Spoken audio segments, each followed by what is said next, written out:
जय हिंद। आज महानवमी का पर्व हो रहा है, जो हमारा नवरात्रि है।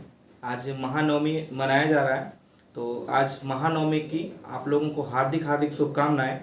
और चलिए, आज क्लास का डेट था, बट आज छुट्टी मना रहे हैं, तो आज आपको मैथ के बारे में कुछ नहीं मिलने वाला है पढ़ने को। तो आज थोड़ा सा हम लोग दुर्गा पूजा के विषय में थोड़ा सा आपसे मैं अपने मन की बात करना चाहता हूँ, थोड़ा सा चर्चा करते हैं आज उस पर। आखिर दुर्गा पूजा हम लोग मनाते क्यों हैं? तो देखिए, सबसे बड़ा इसमें यही रीजन था। सबसे पहले क्या हुआ था कि एक महिषासुर नाम का एक राक्षस प्रवृत्ति का, समझिए राक्षस ही था वो, प्रवृत्ति क्या, राक्षस था तो राक्षसी प्रवृत्ति था, उसमें दानव था वो। तो वो क्या करने लगा कि उसका हाहाकार मच गया एकदम, बहुत ज़्यादा वो परेशान करने लगा साधुओं, ऋषियों को, साधुओं को, और जितने भी धार्मिक व्यक्ति थे वो उन लोगों को परेशान करने लगा, और अधर्म को वो बढ़ावा देने लगा, जो महिषासुर था। तब भगवान, जो हमारे तीन परम पिता हैं, परमेश्वर हैं, जो ब्रह्मा जी, विष्णु जी और शंकर भगवान, ये तीनों भगवान जो हैं, इन्होंने एक शक्ति का आविष्कार किया, समझिए। क्योंकि महिषासुर को ये मिला हुआ था वरदान कि वो किसी पुरुष से नहीं मर सकता है, वो किसी पुरुष के द्वारा उसकी हत्या नहीं हो सकती है। तो फिर क्या हुआ कि तीनों भगवान जो है, हमारे मुख्य भगवान जो है, उन्होंने अपनी अपनी शक्तियों को एक सम्मिलित रूप में देकर और माता पार्वती को उस शक्ति को दिया, माता पार्वती को। तो वो जो शक्ति था, वही शक्ति को हम लोग दुर्गा माँ के रूप में हम लोग देखते हैं उसको, और वही शक्ति जो है वो पार्वती माता को दिया गया। और तब दुर्गा माँ ने ही पूरे समाज के कल्याण के लिए, पूरे विश्व के कल्याण के लिए, पूरे विश्व में धर्म की स्थापना के लिए एक तरह से, तो महिषासुर का वध किया आज ही के दिन। और साथ ही साथ इस दिन को हम लोग मनाने का सबसे बड़ा रीजन है, उस समय से हर वर्ष इस जो खुशी को एक पर्व के रूप में, एक त्योहार के रूप में पूरे हिंदू समाज या पूरे विश्व में, समझिए सनातनी जितने भी होते हैं, वे लोग इस त्योहार को बड़े ही हर्षोल्लास से मनाते हैं। और इसमें कहा गया है कि ये असत्य पे सत्य की विजय है, समझिए, ये अधर्म पे धर्म की विजय है, बुराई में भलाई की विजय है। तो इसलिए हम लोग दुर्गा पूजा को बड़े ही हर्षोल्लास से मनाते हैं। जितने भी आज विधर्मियों की संख्या बहुत ज़्यादा बढ़ गई है, पहले के मुकाबले अधर्मी हो गए हैं, लेकिन जितने भी अधर्मी हैं वे यह नहीं सोच सकते हैं कि वे हमेशा जीवित रहेंगे या उनका अधर्म इसी तरह फलता फूलता रहेगा। ऐसा नहीं होने वाला है। कहा जाता है ना कि जब पाप का घड़ा भरता है तो फिर घड़ा फूट जाता है और पूरा घड़े का विनाश हो जाता है।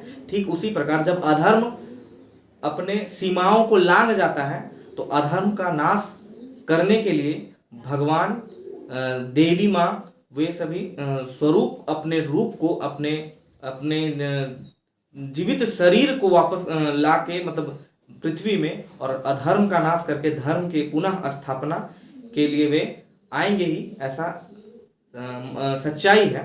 क्योंकि एक रावण का विषय था, रावण बड़ा अधर्मी हो गया था। रावण दिमाग से बहुत ज़्यादा तेज था, वो बहुत कुछ का ज्ञाता भी था, बहुत नॉलेज था रावण को, लेकिन उसके भी अंत हुई, क्योंकि उसके मन में जो अपना जो शिक्षा ग्रहण किया था, वो जितना ज्ञान अर्जन किया था, उस चीज़ का उसके अंदर में घमंड था।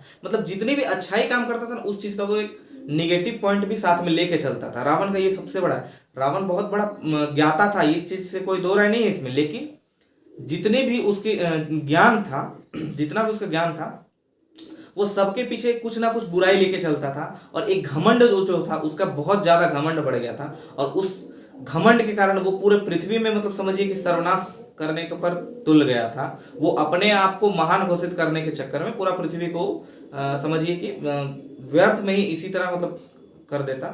तो इस अधर्म का नाश करने के लिए भगवान श्री राम ने भी जन्म लिया। कंस जैसे दानव स्वरूप, समझिए एक राजा था कंस, उसका वध करने के लिए, उसके अधर्म को खत्म करने के लिए भगवान श्री कृष्ण ने जन्म लिया।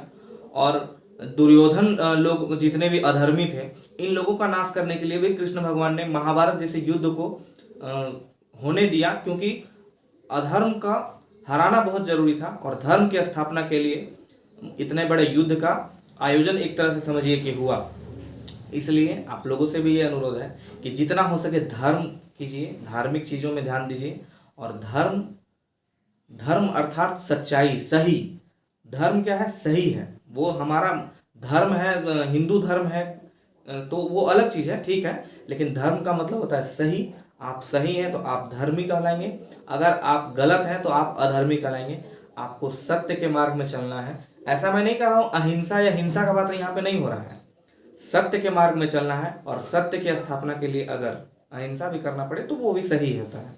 बाकी अब हम लोग तो संविधान के आधार पर हैं तो संविधान के रूप में ही सही करना है। ऐसा नहीं कि मतलब कुछ भी गलत कर देना है, संविधान के द्वारा ही चलना पड़ेगा हम लोगों को, वो अलग बात है। लेकिन सत्य की स्थापना के लिए अगर किसी से लड़ना भी पड़े तो फिर लड़ा जा सकता है, इसमें कोई गलत नहीं है, ये धर्म कहलाएगा। ऐसा हम लोगों को भगवान श्री कृष्ण ने भी शिक्षा दिया है कि धर्म की स्थापना के लिए अधर्मियों का नाश करना बहुत जरूरी होता है। खैर ये चीज़ है। तो हम लोग जो दुर्गा माँ को पूजते हैं, सबसे बड़ा रीज़न यही है कि माँ की शक्ति को पूजते हैं और माँ से ये आशीर्वाद मांगते हैं कि हम लोगों के जीवन में जितने भी अधर्म अगर भरा हुआ भी है, अगर पाप भरा हुआ है तो उस पाप का नष्ट हो जाए, उस पाप का विनाश हो और धर्म बढ़े हमारे जीवन में भी और हमें पुण्य की प्राप्ति हो। ऐसा हम दुर्गा माँ से कामना करते हैं और मांगते हैं इस चीज़ के लिए कि हम सभी के जीवन में जो धर्म की भावना है वो बहुत बड़ा रूप में जागृत हो, अधर्म का पूरा तरह से विनाश हो जाए, ऐसी मैं दुर्गा माँ से कामना करता हूँ। साथ ही एक चीज़ और देखिए कि मैं अपना थोड़ा बताता हूँ कि मैं धर्म के प्रति समर्पित हूँ और किसी को भी होना चाहिए कि जितने भी लोग हैं कि धर्म मतलब सच्चाई से, यहाँ पे मेरा मतलब है सत्य से, सही से। तो धर्म के प्रति समर्पित होइए और देश के प्रति अपना कर्तव्य का पालन कीजिए। देश भी हमारे लिए बहुत ज़्यादा महत्व रखता है क्योंकि धर्म भी हमें यही सिखाता है, हमारे हिंदू धर्म में भी यही सिखाया गया कि आप अपने देश की रक्षा कीजिए, क्योंकि देश सुरक्षित रहेगा तो फिर हम भी सुरक्षित रहेंगे, क्योंकि हम ही से आखिर देश बना है। जितने जनता है भारत की, उन्हीं से एक देश का निर्माण हुआ है। ऐसा नहीं कि सिर्फ जमीन आज भी है, कल भी रहेगा, जमीन को कोई नहीं हटा सकता है। लेकिन हमसे जो देश है, पूरे भारत की जो जितने भी जनता है, उन्हीं से जो देश बना है, वो देश हमेशा सुरक्षित रहना चाहिए और सुरक्षित हाथों में रहना चाहिए। ये भी मैं दुर्गा माँ से कामना करता हूँ। तो ज़्यादा कुछ नहीं कहूँगा, मैं बस थोड़ा सा अपने मन की बात शेयर करने का, थोड़ा सा आप लोगों से कर सकूं शेयर, इस चीज़ पे थोड़ा मन किया, इसलिए आज मैं कर रहा हूं शेयर आप लोगों से। और साथ ही कि आज जो मैथ का क्लास होने वाला था तो वो आज नहीं होगा क्योंकि आज मैं भी छुट्टी मना रहा हूँ, सिंपल सी बात है। और किसी को पढ़ने का भी इच्छा भी नहीं करेगा। वीडियो बन जाएगा, उसके बाद फिर आप लोग देख लेंगे उस चीज़ को।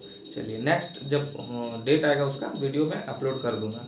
साथ ही एक चीज़ और है कि अभी जैसे कि बहुत सारी घटनाएँ हो रही हैं भारत में, विश्व में बहुत सारी अधर्म की घटनाएँ भी हो रही हैं, तो आप उनसे विचलित ना हो, उस चीज़ को सुधारने का प्रयास करें, उसके प्रति जागृत रहें, ये चीज़ मैं कहूँगा। लेकिन उससे विचलित ना हो और उससे डर के, ऐसा नहीं कि अब हम घर में छुप के रह जाएंगे, ऐसा नहीं होता है। जैसे एक कहावत है कि शुतुरमुर्ग को जब डर लगता है ना, कि वो देखता है कि शिकारी को उसके पीछे आ रहा है, तो वो क्या करता है, अपना जो सर है, माथा जो है, उसको बालू के अंदर गाड़ लेता है, जिससे वो सोचता है कि मैं तो छिप गया।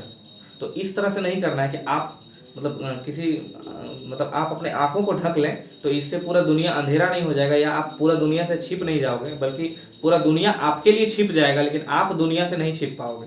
तो इस तरह का नहीं करना है। मतलब कि भागना नहीं है गलतियों से, मजबूरियों से या फिर परेशानियों से भागना नहीं चाहिए, बल्कि उसको फेस करना चाहिए। और कहा गया कि डर के आगे जीत है। जिस दिन आप अपने मन के डर पर विजय प्राप्त कर लोगे तो वो आपके समझिए कि जीत हो जाएगा। सबसे बड़ा बात होता है, क्योंकि आदमी डर के कारण बहुत कभी कभी डर के कारण गलती भी इंसान करने लगता है, और एक गलती को छुपाने के लिए 100 गलतियां हो जाती हैं। तो उस चीज़ को ना करें और अधर्म का कार्यों को ना करें और धर्म के कार्यों को करें, अपने धर्म को आगे बढ़ाएं। और साथ ही धर्म कहने का मतलब है यहाँ पे सच्चाई, सही और सत्य, ठीक है, इस चीज़ को ध्यान रखेंगे। और वही हमारा धर्म भी हमें सिखाता है। जैसे मैं अब किसी खास धर्म से बिलोंग करता हूँ तो वो हमारा धर्म सिखाता है, अलग कोई खास धर्म से बिलोंग करते हैं तो वो उनको उनका धर्म सिखाता होगा, लेकिन हमारा धर्म तो ये जरूर सिखाता है कि सच्चाई के मार्ग में चलें, सत्य के मार्ग में चलें और सही करें, गलत ना करें, ऐसा होता है। खैर चलिए, ये ज़्यादा कुछ इसमें नहीं चर्चा करूँगा। और साथ ही माँ दुर्गा से प्रणाम करता हूँ कि आप सभी को जीवन में खुशहाली आए और मेरे भी जीवन में खुशहाली आए, यही माँ से कामना है।